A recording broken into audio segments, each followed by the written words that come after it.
at kayo'y patuloy na nakikinig sa DZRM Radyo ng Masa, DZRM 5 Balita.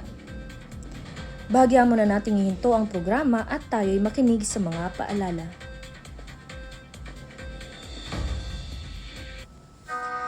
Hoy Mare, alam mo yung kapitbahay natin?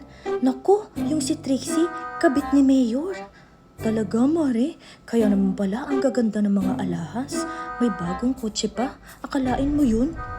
Talaga ba? Ay, Mayor, andyan ka pala. Hindi namin napansin. Asa na ang kabit ay si Trixie po? Ano ba kayo? Nagpakita lang tayo ng kagandahang loob, kabit na agad? Mali yun. Paghuhusga ang tawag doon. Talagang malapit sa akin si Trixie dahil kapatid ko siya. Huwag maniniwala sa fake news, maging mapagmatsyag at mapanuri.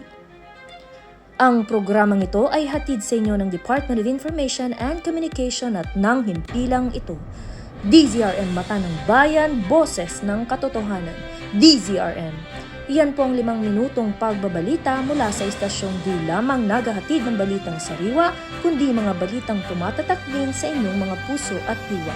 Ito ang inyong tagapag-ugnay at lagi ninyong kaagapay, Ka-5 Dana Abella. Balitang tapat, balitang sapat. Lahat ilalantad sa inyo'y nararapat. 5 Balita.